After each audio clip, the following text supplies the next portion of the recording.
اس کو ہم نے باغی قرار دے دیا. یعنی اصل میں وہ جو 70 کا الیکشن ہوا اور اس کے بعد اگر اسمبلی کا اجلاس ہو جاتا تو یہ کچھ بھی نہیں ہونا تھا. اچھا یہ کہتے ہیں اچھا کچھ نہیں ہونا تھا, کچھ نہیں ہونا تھا آپ کے خیال میں؟ یہ کہتے ہیں کہ جی شیخ نجیم جو ہے نا جی وہ بڑے, آپ کو نہیں پتا جی, بڑے خطرناک عزائم تھے.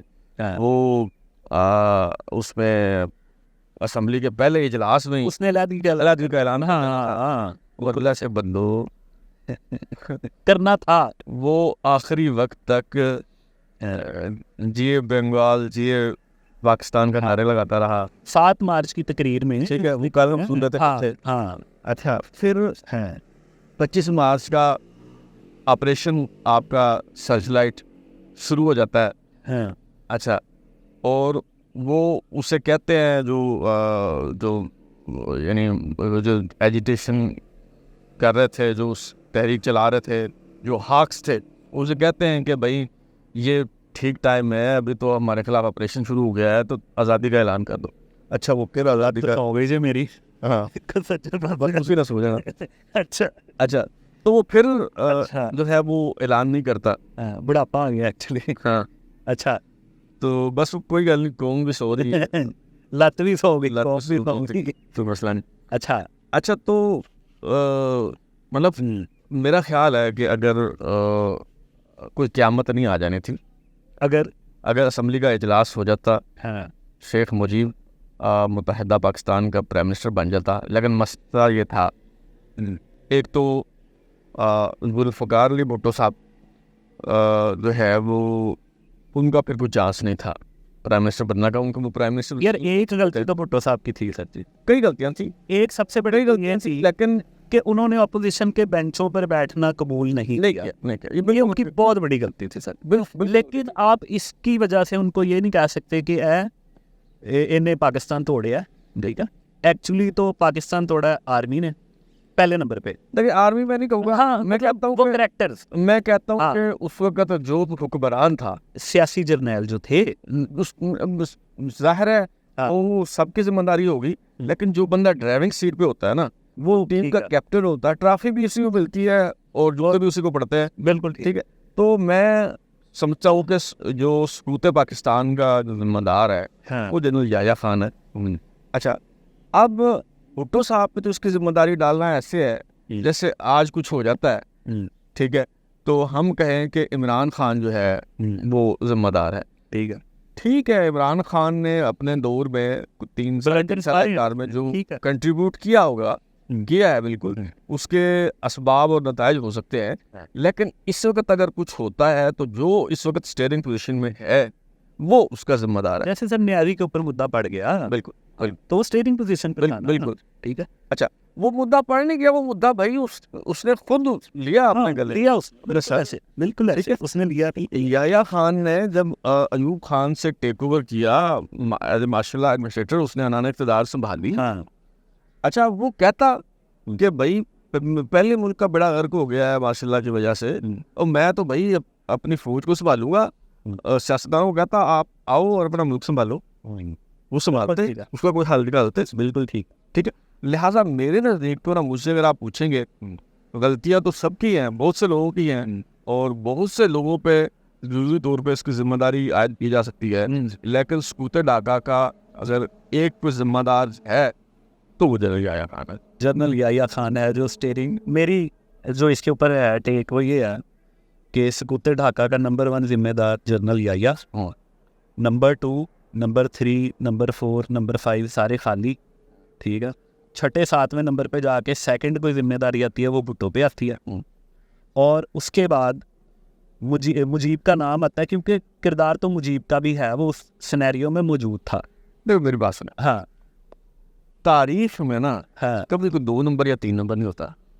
ٹھیک ہے, آپ مجھے بتائیں انٹینسٹی سر. آپ اچھا یہ بولشٹ ہے. اوکے, اب طارق بن زیاد کا سیکنڈ ان کمانڈ کون تھا, کسی کو پتا ہے؟ محمد بن قاسم کا سیکنڈ ان کمانڈ کون تھا, کو جانتا ہے؟ یار ہوتا نا یزید سی سم تھنگ, وہ محمد بن قاسم دا نہیں, یزید تے او کربلا نہیں, وہ دے نا دے ہو رہے بھی سانو بنی امیہ چل گیا سی, بنی امیہ دی حکومت سی, او دا جڑا کمانڈر سی نا, وہ سب میرے دے نیچے بھی آ گیا, لیکن گل تسی صحیح کر رہے ہو, میں بھی کر رہا یار. نہیں تو کی ہو گیا, میں گل صحیح کر رہا تو پھر لیکن اگر کمانڈر سینڈنگ بھی چاہیے ہو گل نہیں ہے تاریخ میں ہاں ٹھیک ہے وہ آپ ٹھیک 2 نمبر 3 نمبر نہیں ہوتا کہ پہلی اس پہ ہوتی ہے دوسری ایسے نہیں ہوتا. ہاں ٹھیک ہے ایک ہی بندے میں ذمہ داری عائد ہوتی ہے, ایک نہیں ہوتی ہے ایک ہی نام ہوتا ہے, بالکل ایسے جیت بھی اسی کے نام ہوتی ہے, ہار بھی اسی کے نام ہوتی ہے. بالکل ایسے ٹھیک ہے. اب یہ جیسے ڈھاکہ میں ہتھیار ڈالے ہیں ہاں تو اس کا جنرل امیر عبداللہ نیازی کا بھی کوئی سیکنڈ کمان تھا نا. اب مجھے اور آپ کو تو پتا ہوگا ظاہر ہے, آپ کسی سے پوچھیں کسی کو پتا ہے کون تھا؟ بالکل نہیں جنرل نیازی کو سب جانتے ہیں بالکل ایسے. اور دوسری بات ہے ٹکا جو بچر آف بنگال بنا اس نے کیسے کیسے کارنامے کیے لیکن وہ رائٹ ٹائم پہ نکل گیا وہاں سے. اچھا رائٹ ٹائم پہ وہ نکلا نہیں, نکالا گیا تھا اس کو, میرا خیال ہے کہ یہ بھی ایک بلنڈر تھا. اچھا اس کو نکالنا وہاں سے دیکھیں نا 25 مارچ کو آپریشن ہو رہا ہے, سرچ لائٹ آپریشن. ہاں ٹھیک ہے. اچھا اب جس نے جو فصل بوئی ہے اسی کو وہ کاٹنی چاہیے. اگر تو وہ آپریشن کا فیصلہ ٹھیک تھا اور اس کے نتیجے میں حالات بہتر ہوئے, یہ کچھ لوگ کہتے ہیں کہ جی نیازی تو جب وہاں گیا تو حالات بڑے سٹیبل تھے, بڑا جی وہ فوج نے معاملات سنبھال لیے ہوئے تھے, تو بھائی وہ یہ بھی ایسے نہیں تھا نا. اچھا نہیں میں تو بات کروں گا کہ بات کہیں جاتی ہے. اچھا تو بھائی بات یہ ہے کہ جس نے وہ حالات سنبھالے تھے اس کو سنبھالنے دینے تھے نا, پھر جس نے فصل بوئی تھی اسے ہی کاٹنے دیتے. سر وہ جو اس وقت کمانڈر تک فوجی دستوں کا جو سربراہ تھا نا وہ تھا جنرل خادم حسین راجہ. ایک ڈویژن کا کمانڈر تھا. نہیں 25 اور 26 مارچ فوجی دستوں کا 2 جو بندے تھے جنہوں نے امپلیمنٹ کروایا تھا آپریشن سرچ لائٹ, راؤ فرمان, جنرل راؤ فرمان اور میجر خادم حسین راجہ. نہیں ایسا نہیں, میں آپ کو اچھا ڈیفر کروں گا. ٹھیک ہے. جو میجر جنرل راؤ فرمان ہے نا, ہاں یہ تو سول کمیونیکیشن کا تھا نا. کبھی بھی آرمی کی کوئی کمانڈ اس کے پاس اس میں ڈھاکہ میں نہیں رہی. راؤ فرمان کے میجر جنرل راؤ فرمان علی کے پاس وہ اچھا ایڈمرل ایسن سے لے کے اس کے بعد صاحبزادہ یعقوب علی خان, پھر جنرل ٹکا خان, اور پھر آخری دنوں میں doctor Abdul Muttalib Malik, doctor A M Malik کہتے ہیں, اس کا وہ ایڈوائزر رہا. اچھا ٹھیک ہے. اس کے پاس کوئی ایک بھی فوجی اس کے کمانڈ میں کبھی نہیں رہا. اچھا یہ نا میں پھر غلط ہوں گا لیکن میں تھوڑا سا بتا دیتا ہوں چین آف کمانڈ تھوڑا سا بتا دیں سننے والوں کو بھی. ہاں ٹھیک ہے. دیکھیں ٹکا صاحبزادہ یعقوب وہ یا بعد میں ٹکا تھا یا جنرل امیر عبداللہ, یہ ان کا جو ڈیزگنیشن تھا کمانڈر ایسٹرن کمانڈ. ٹھیک ہے. اب اس کے نیچے جو ہے نا پہلے 2 ڈویژن تھے فوج کے, پھر ایک تیسرا ڈویژن جو ہے وہ بھیجا گیا. تو ان 3 ڈویژنز میں سے ایک ڈویژن کا جو 14واں ڈویژن کہتے ہیں کا جنرل آفیسر کمانڈنگ تھا میجر جنرل خادم حسین راجہ. ٹھیک ہے. اور جب یہ آپریشن ہوا ہے سرچ لائٹ اس وقت میرے خیال میں 2 ڈویژن فوج تھی, ایک ڈویژن جو ہے وہ بعد میں بھیجا گیا. تو اچھا کہنے کا مطلب یہ ہے کہ اس وقت آپریشن سرچ لائٹ کے وقت 2 ڈویژن تھے, 2 میجر جنرلس کو کمانڈ کر رہے تھے. جب امیر عبداللہ نیازی صاحب بنے ہیں اس وقت ان کے نیچے 3 میجر جنرل جو ہے. ٹھیک ہے. تب فوج کی تعداد بڑھ گئی تھی نا. اچھا میں تھوڑا سا اپنی وہ شیئر کر دوں, might be am wrong. Dhaka میں جو سارا فوجی آپریشن تھا نا, آپریشن سرچ لائٹ, وہ دیا گیا تھا میجر راؤ فرمان کے انڈر. ڈھاکہ میں جتنی بھی کاروائیاں ہونی تھی نا, ایون یہ جو جانی تھی اس کے گھر شیخ مجیب کو گرفتار کرنے کے لیے آپریشن, وہ جہاں تک آپریشن سرچ لائٹ کی ڈیٹیل میرے مائنڈ میں ہے, مائٹ بی ایم رونگ, وہ میجر راؤ فرمان کر رہا تھا. اور باقی ڈھاکہ سے باہر جتنی فوجی ایکٹیویٹیز تھی نا آپریشن سرچ لائٹ کی, وہ کر رہا تھا یہ خادم حسین راجہ. اچھا پوائنٹ پہ لینا سر, آگے چلتے ہیں. اچھا اصل میں نا ایکچولی چیزیں غلط چلی جائے گی نا تو ٹھیک ہے. دیکھیں جس بندے کے پاس جو ہے نا وہ کوئی کمانڈ نہیں ہے نا, اوکے ٹھیک ہے, اس کو کیسے آپریشن کا انچارج بنایا جا سکتا ہے نا. ٹھیک ہے. دیکھیے جو مثال کے طور پہ جب بھی ہمارے یہاں ٹیک اوور ہوتا ہے, ٹھیک ہے, تو راول پنڈی کور یہ 10 کور کے انڈر جو 111 بریگیڈ ہے, اب وہ جو ہے وہ اس کو ان احکامات پہ عمل کرتی ہے اور کو کرتی ہے. ٹھیک ہے. اچھا اب جو بندہ مثال کے طور پہ وہاں جی ایس ٹو میں کوئی بھی اس کی پوسٹنگ ہے, کوئی بھی لیفٹیننٹ جنرل بیٹھا ہوا ہے, اب وہ لیفٹیننٹ جنرل تو ہے 3 اسٹار رینک میں, وہ ہے ایک افسر, لیکن وہ کسی بریگیڈ کو, کسی بٹالین کو, کمانڈر کو یا بریگیڈ کمانڈر کو یہ آرڈر نہیں کر سکتا کہ آپ یہ کریں. چلیں اس کو ہم کر لیں گے, وہ میں سمجھ گیا. ٹھیک ہے, اچھا تو وہ جو آپریشن تھا نا, ہاں وہ یعنی اس کی ہیرارکی یہی تھی کہ اوپر جو ٹکا خان ہے, ہاں بالکل ایسے, نیچے اس کے ڈوئنگ کمانڈرز ہیں, جے او سی ہیں, ٹھیک ہے, اور وہ آپ خادم حسین راجہ کی کتاب پڑھے نا, تو اس میں اس نے ایون وہ جو شیخ مجیب کے گھر وہ جو گرفتار کرنے کی ٹیم گئی ہے, وہ اس کا سارا اس نے بتایا کہ جی فلاں میجر بلال اس کا تھا, لکھیے. وہ ظاہر عالم جو تھا کیپٹن تھا, یہ 2 بندے تھے, 3 ٹرکوں میں بس. اچھا وہ جو بات کسی اور طرف نکل گئی. ایکچولی یہ میجر خادم راجہ نے اپنی کتاب میں لکھا ہے, اس نے بتایا کہ جی یہ وقتی کامیابی تھی جو آپریشن سرچ لائٹ کے نتیجے میں ہوئی تھی. ٹھیک ہے, یہ کوئی ایسی کامیابی نہیں تھی جس میں انہوں نے بہت کنٹرول کر لیا تھا اور چیزیں, وہ وقتی طور پہ انہوں نے دبا لیا تھا. اور وہ دوسرا, اور نیازی جو ہے, نیازی نے بھی اپنی کتاب میں یہی چیز لکھی ہے. اس نے کہا کہ جب میں وہاں پہ گیا ہوں تو فوج منتشر تھی, ٹھیک ہے, اور ہم اپنے ہی ملک میں تنہا رہ چکے تھے, یہ اس کے الفاظ تھے اس میں. تو وہ جو آپریشن سرچ لائٹ تھا, نہ ٹکا خان, اور ٹکا خان کو جو نکالا گیا تھا, میرا اس پہ جو خیال ہے وہ یہ ہے کہ ٹکا خان کو اسی لیے نکالا گیا تھا سر جی, کہ ٹکا خان سے جو کام لینا تھا وہ لے لیا گیا.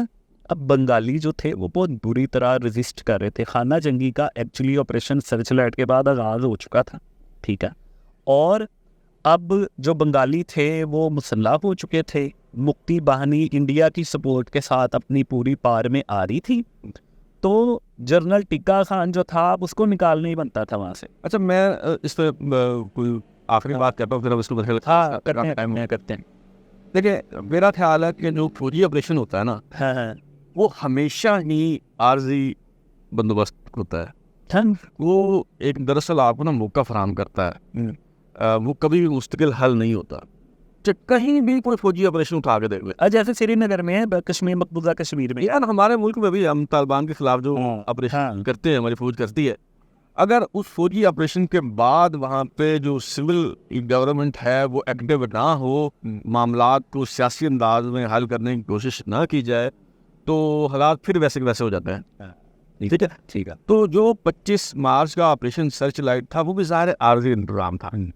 اچھا اب اس کے بعد ہونا یہ چاہیے تھا, جو کام یحییٰ خان نے کیا ہے نا آخر میں جا کے, میرا خیال ہے اکتوبر میں جا کے کیا ہے, وہ کیا, وہ اسمبلی کا سیشن جو نہیں جیسا جو دندان ساز تھے, جس طرح ہمارے یہ عارف الوی صاحب ہیں, تو ڈاکٹر عبد المطلب مالک صاحب کو انہوں نے گورنر بنایا ہے. ٹکا خان سے صرف اپریل میں جو فوج کی کمانڈ ہے وہ واپس لی گئی ہے, ان کی جگہ امیر عبداللہ نیازی کو بنایا گیا. ٹھیک ہے, چیف مارشل ایڈمنسٹریٹر بھی وہی تھے, گورنر بھی وہی رہے ہیں اکتوبر تک. ٹھیک. اچھا جب ان کو ہٹایا نا کمانڈ سے, ان سے گورنر بھی لے لینی چاہیے تھی, ان کو واپس پاکستان بلا لینا چاہیے تھا. ڈاکٹر عبد المطلب کو جس طرح بنایا ہے, اس طرح کے کسی بندے کو اسے گورنر بنا دیا جاتا. اچھا اور پھر وہاں کے لوگ یہ کہہ رہے تھے جو حالات سے واقف تھے, میجر جنرل فرمان علی بھی کہہ رہا تھا, شاید جنرل نیازی نے بھی یہ کہا کہ جی عام معافی کا اعلان کر دیں. یہ اعلان اگر اپریل میں کر دیا جاتا اور سیاسی تبدیلی آ جاتی تو شاید کو حالات بہتر ہو سکتے تھے, اور شیخ مجھے بار بھی ہوتا تو. اچھا یہ اعلان وہ جب اکتوبر میں ڈاکٹر اے ایم مالک کو بنایا ہے گورنر, تو انہوں نے جا کے اعلان کیا ہے, یہ یعنی سپوت پاکستان سے 2 مہینے پہلے. ٹھیک ہے, تو اس وقت اتنا پانی گزر چکا تھا پلوں کے نیچے سے, اس وقت تو بہت ہی بری صورت ہے, اس کا پھر کوئی فائدہ نہیں ہوا, اس وقت تک لگ چکی تھی. ٹھیک ہے, اور لگ چکی. ہاں تو یہ اگر تھوڑا سا پہلے کر لیا جاتا تو بس اس میں آخر میں پھر کہنے کو یہی بجا. ایک اور پوائنٹ کے بٹ کے یہ کر لیا جاتا وہ شیخ مجیب مارچ میں انہوں نے پکڑا تھا, اور دسمبر میں جب بھٹو نے جا کے پاکستان ہوتا ہے, جب بھٹو صاحب سول مارشل ایڈمنسٹریٹر بن گئے, یہ لاسٹ ایک بات بتا رہا ہوں, تو وہ بھی اگر باہر ہوتا نا شیخ مجیب, تو وہ سر صورتحال کور کر لیتا. اسے اتنے مہینوں انہوں نے اندر رکھا. بنگلہ دیش کا سب سے بڑا, پاکستان کا سب سے بڑا سیاستدان اس وقت, جس نے سب سے زیادہ 164 میں سے 1970 کے الیکشن میں 162 نشستیں لی, اور وزیر اعظم بننے کا اس کے پاس آئینی اختیار تھا, منتخب وہ وزیر اعظم تھا. اس کو انہوں نے ڈال دیا مارچ میں اندر پاکستان کے سب سے بڑے رہنما کو، اور دسمبر میں جب سپوت ڈھاکہ ہو گیا تو پھر بھٹو صاحب اس کے پاس جا کے کہتے ہیں، بڑی مزیدار یہ شارٹ سی بات ہے، اس کے بعد وائنڈ اپ کرتے ہیں، اس کو جا کے جب اندر گئے تو شیخ مجیب کہتا ہے آپ کدھر؟ اس نے کہا جی میں سول مارشل ایڈمنسٹریٹر ہوں اور میں پاکستان کا حکمران بن چکا ہوں۔ تو اس نے کہا تمہیں کب سے فوج نے جرنل بنا دیا؟ اور اس کے بعد جب انہیں بتایا گیا کہ پاکستان دو لفت ہو گیا تو کچھ لوگ کہتے ہیں وہ زاروں قطار رونا شروع ہو گئے، اور کچھ لوگ کہتے ہیں وہ صدمے سے بیٹھ گئے اور انہیں بڑا دکھ، اور پھر بھی وہ کہتے رہے مجھے ٹی وی پہ لے جو، حالانکہ اس وقت کچھ نہیں ہو سکتا تھا۔ تو سر میرا خیال ہے وائنڈ اپ کرتے ہیں۔ بالکل ٹھیک ہے، وہ آخری ملاقات ہے نا، ہاں وہ ایک دونوں ایک دوسرے کو دھوکہ دے رہے تھے، دونوں ہی ہاں دونوں ڈرامے بازی کر رہے تھے، شوخہ بازی کر رہے تھے، اس وقت کچھ نہیں ہو سکتا۔ بھٹو نے بھی اس سے ہی کہا تم میرے بھائی ہو، تم ایسے کرو ویسے کرو، ہم سنبھال لیں گے، ایسا کریں، یعنی حالانکہ اس بات کا کوئی امکان نہیں تھا۔ اور شیخ مجیب نے بھی یہی کہا کہ ہاں میں جا کے دیکھ رہا ہوں، میں یہ کروں گا، میں وہ کروں گا، ہم کوئی فیڈریشن کا سسٹم کو بنا لیں گے، ایسے کر لیں گے، ویسے کر لیں گے، کچھ کریں، یہ ایک یونٹ رکھنے کے لیے۔ تو میرا خیال ہے وائنڈ اپ کرتے ہیں۔ آپ لوگوں نے ہماری بات کو سنا، ہم نے کوشش کی ہے کہ 71 کا جو تناظر ہے اس میں ہم آپ کو کچھ حقائق بتائیں۔ ظاہری بات ہے اتنی شارٹ سی ایک ویڈیو میں ہم سارے حقائق نہیں بتا سکتے، تو آپ اپنا بہت خیال رکھیں، اسی طرح کی کسی سلسلے میں دوبارہ ملیں گے۔